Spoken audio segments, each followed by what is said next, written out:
Je m'appelle Martin et je vais jusqu'en Afrique du Sud à vélo. Et là, je vous emmène avec moi traverser la Hongrie.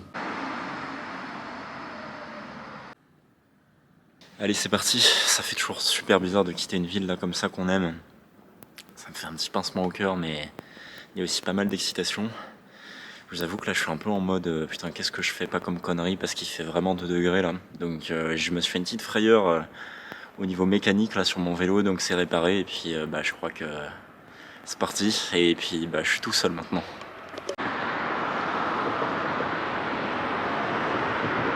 Adieu Budapest.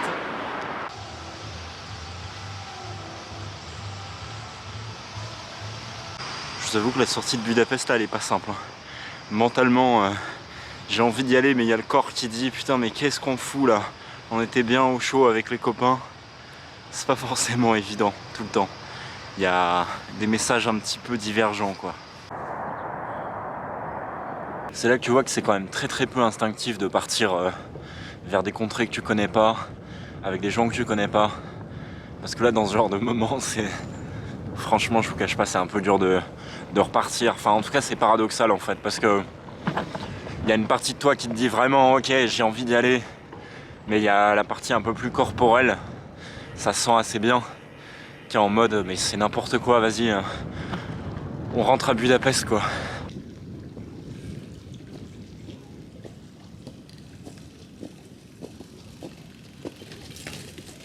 Bon, ce qui est top quand il fait froid comme ça, c'est que je peux trimballer de la viande, donc ce soir c'est poulet. Bon, on est dans la tente, ça y est. C'est cool, il y a plein de places. Il fait quoi là, 0 degré, peut-être 1 degré, quelque chose comme ça.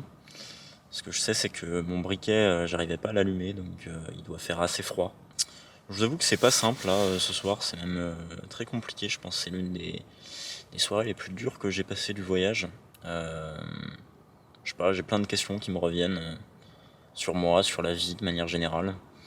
Et ça arrive comme ça, il y a des journées comme ça en voyage et ce qui est drôle c'est qu'en fait en voyage c'est inversement proportionnel à la qualité des rencontres que vous allez faire, c'est-à-dire que le fait que on ait une vie très intense en voyage, qu'il y ait plein de rencontres, des rencontres super fortes, ou fait que j'ai l'impression que quand il y a des questions sur nous et tout qui reviennent, elles reviennent puissance fois 100, avec énormément d'intensité, avec la même intensité que les moments de joie qu'on peut ressentir. Et c'est pas forcément simple, c'est même parfois un peu effrayant. Quand on est comme ça tout seul, on aimerait bien être à un autre endroit, quoi. Et voilà. Après, je pense que c'est nécessaire aussi pour ressentir justement ces moments de bonheur avec les gens qui nous accueillent. Par exemple avec Nick, que vous avez pu voir dans le précédent épisode. J'avais vraiment passé une journée pourrie où j'arrêtais pas de me demander ce que je faisais sur mon vélo. Et là, boum, il se présente à ce moment-là. Et souvent, il y a des hasards comme ça et qui font que ça rend le moment encore plus fort parce qu'il y a un contraste qui est tellement puissant entre les émotions qu'on a pu vivre avant et ce qu'on vit avec une personne qu'on a rencontrée, que du coup ça rend le moment vraiment magique.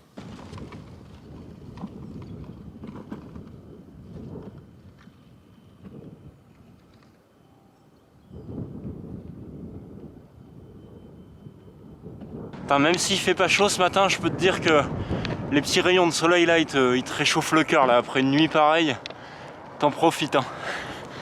Bon, la Hongrie c'est que des immenses lignes droites.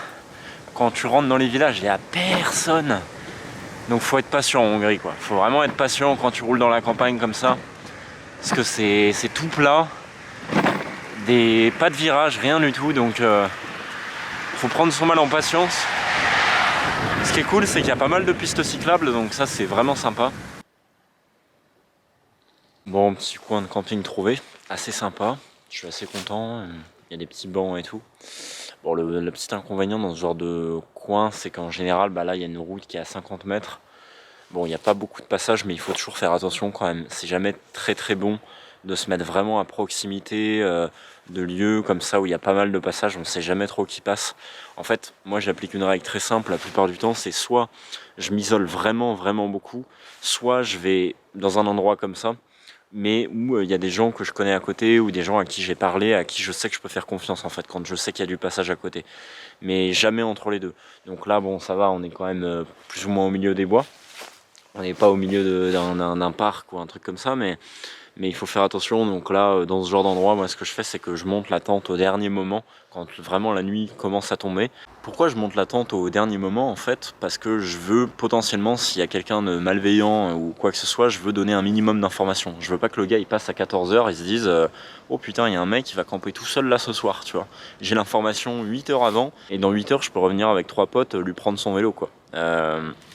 C'est un peu comme ça que je réfléchis. Si le mec il a le minimum d'informations, il me voit juste manger, bon, il voit un mec manger quoi. Mais si à la limite il veut vérifier, il va être obligé de venir me voir pour me demander ce que je fous là, et moi je vais pouvoir le sentir et voir un peu ce qui est en train de se tramer.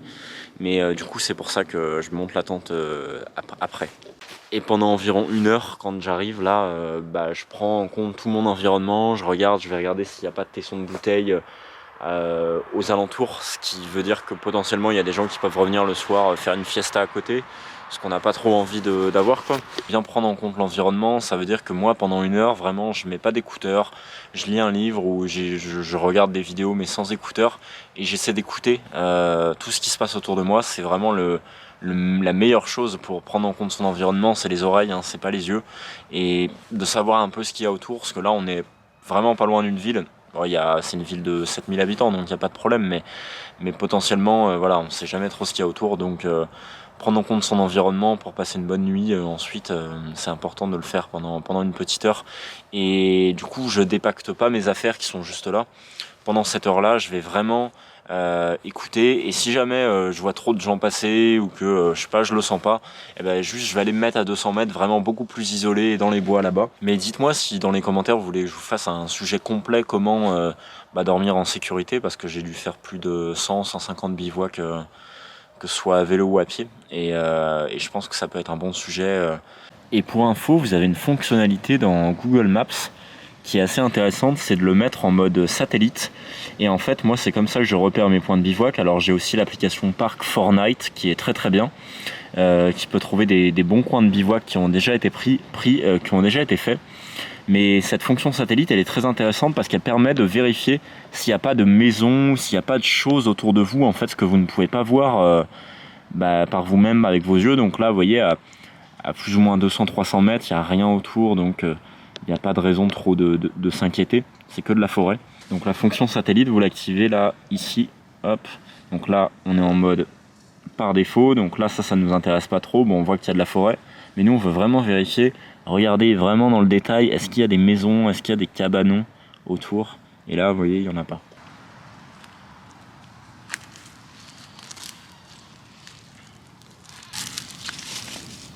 Une habitude que j'ai depuis mes premiers voyages à vélo, c'est que je note dans les petits carnets mes journées jour après jour. Je trouve ça encore plus incroyable qu'un vlog, parce que ça, tu le relis à 80 ans, ça doit être exceptionnel comme sensation, ouais, je me dis. Donc c'est encore plus détaillé qu'un vlog, et puis c'est quand même l'écriture, ce qui est autre chose. Donc voilà. Au final, je me suis mis dans un endroit plus isolé. Et puis c'est un peu chiant d'écrire avec les gants, donc je suis obligé de les ôter. Ça, c'est vrai que ça donne pas forcément trop envie d'écrire quoi, quand il fait 4 degrés. Mais voilà. Et il y a un Hongrois qui est passé juste à côté de moi et me voyait écrire avec mon vélo. Et c'est super drôle parce que je suis au plein milieu de la forêt là. Et le gars même pas étonné quoi, il est juste passé, il m'a à peine dit bonjour. Et ça, c'est vraiment très hongrois quoi. Je pense qu'on peut pas faire la même ailleurs quoi. Genre vraiment dans n'importe quel pays au monde, les gens ils te regardent un peu bizarrement, en mode avec curiosité, pas forcément méchanceté, mais en mode attends, mais qu'est-ce qu'il fait là lui, ça n'a aucun sens, il fait 4 degrés, il est en train d'écrire sur un carnet, il y a un vélo à côté de lui qui on dirait une moto tellement il y a de sacoches dessus. Mais en Hongrie, ils te regardent à peine. Si gars, voilà. Et puis on passe à autre chose.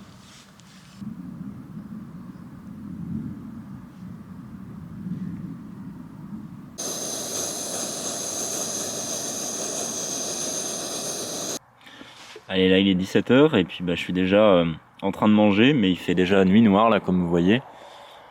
Donc voilà. Je vous avoue que c'est pas le plus simple moralement comme ça de manger et de se retrouver comme ça. Il fait nuit à 16-17h, on n'a pas trop le temps de profiter entre le moment où on arrive et le moment où on mange, où il faut tout faire quoi. Et puis comme la nuit tombe assez vite, les températures tombent assez vite aussi.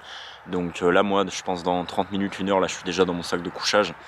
Après je dors vers 21h, 22h, mais le fait que la nuit tombe, bah forcément ça ne donne pas trop envie de rester dehors, et donc ouais, les journées passent vite finalement. Ok les gars, je viens de me changer, donc là comme vous voyez, pour avoir chaud, là cette nuit ils annoncent moins 2 degrés en température.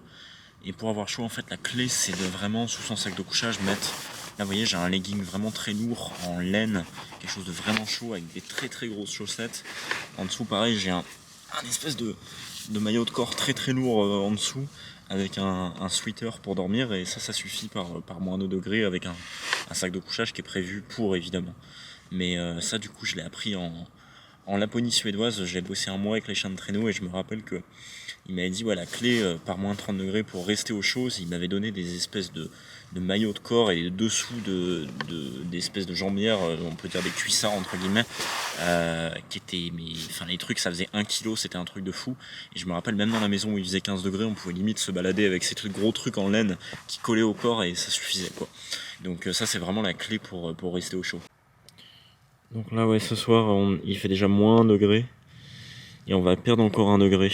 Donc c'est 2 degrés de moins que la nuit d'hier quoi. Voilà, donc un peu de glace quand même qui s'est formé sur la tente là ce matin. Il fait pas chaud.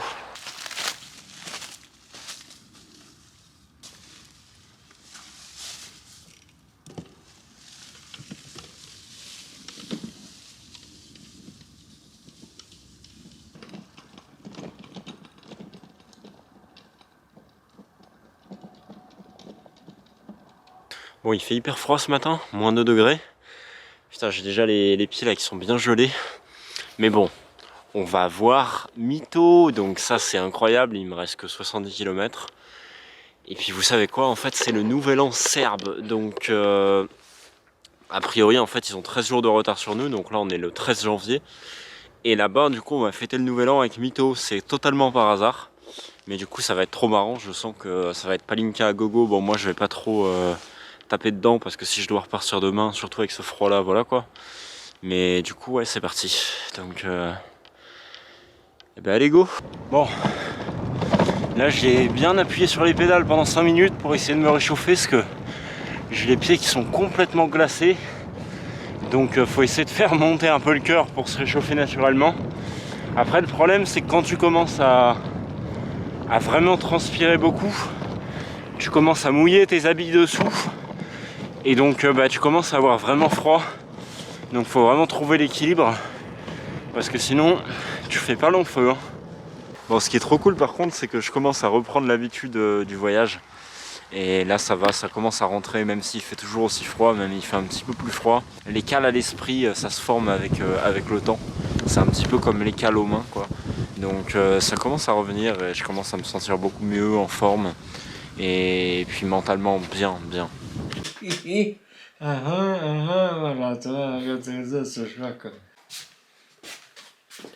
Ça a l'air bon hein. Bon là il y a Mito, il m'a dit de mettre un petit verre de palinka dans le thé. Bon j'ai dit ok, mais bon voilà. On a déjà bu un shot de palinka, lui il peut pas trop en boire parce qu'il a des problèmes de santé en ce moment. Mais du coup il m'a dit vas-y on met un shot dans ton thé. Ça t'aidera à faire guérir les virus, que t'as eu froid là pendant 2-3 nuits. Pas sûr que ce soit une bonne idée mais bon, écoute, faut tester hein.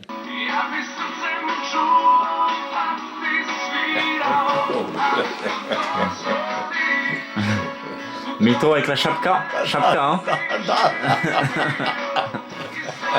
Poutine, attention.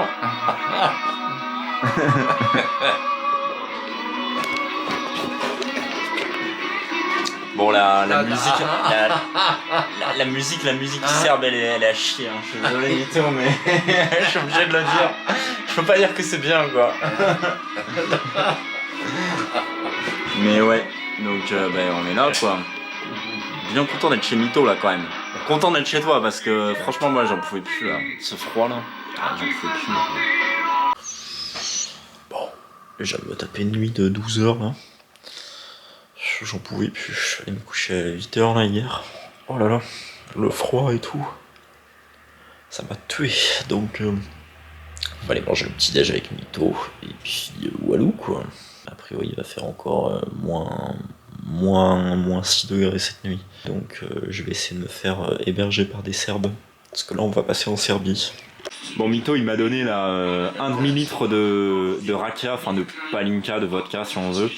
Et puis là bon il m'a dit écoute si t'as froid tu prends ça, y a pas de problème. Je suis content de pas avoir dormi dehors hier parce que là mon vélo il a vraiment glacé toute la nuit et là en plus il est 9h. Hein. Donc là il doit faire peut-être -2, -3 mais pendant la nuit il a fait -5, -6 donc ouais il fait -3 degrés ouais. Ouais -2, -3 ouais. Ouais. Il fait pas chaud. Il fait pas chaud à 9h du mat là en plus. Ah.